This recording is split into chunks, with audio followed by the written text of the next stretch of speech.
আমি তার বক্তব্য যখন শুনতাম, তার মাথা নাড়ানো, তার হাত নাড়ানো, এটা দেখে আমি কলিজা দিয়ে এটা বুঝতাম যে তার এই কথাগুলো কোনো রকম নাটক বা মেক নয়, বরং হৃদয় উৎসারিত কথা।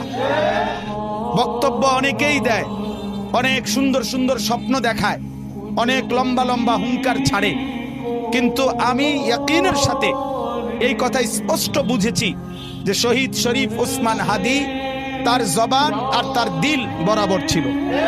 সে হৃদয়ে যা লালন করেছে তা জবানে উচ্চারণ করেছে।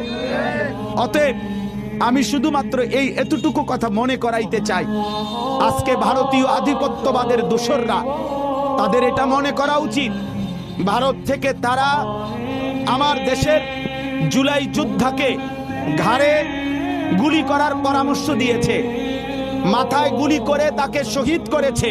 বাংলাদেশের জনসংখ্যা কম হতে পারে, তোদের ভারতের জনসংখ্যা বেশি হতে পারে, কিন্তু রব্বে কাবার কসম, আমার বাংলার 18 কোটি জনতা জীবন দিতে যতটা পছন্দ করে, তোরা বাঁচতে যতটা চাস বেটা।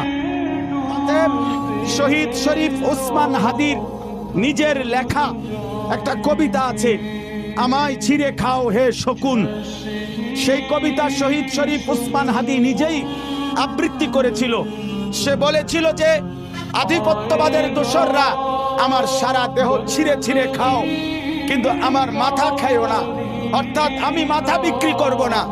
কিন্তু দুশ্মন শহীদ শরীফ ওসমান হাদির মাথায় গুলি করেছে, জীবন দিয়েছে, কিন্তু শহীদ শরীফ ওসমান হাদি প্রমাণ করেছে, ধ্রিম ধ্রিম বাজে গণ তুন্দুবি দামামা, হাঁকে ভীর শির দেগা নিহি দেগা আমামা। আজকে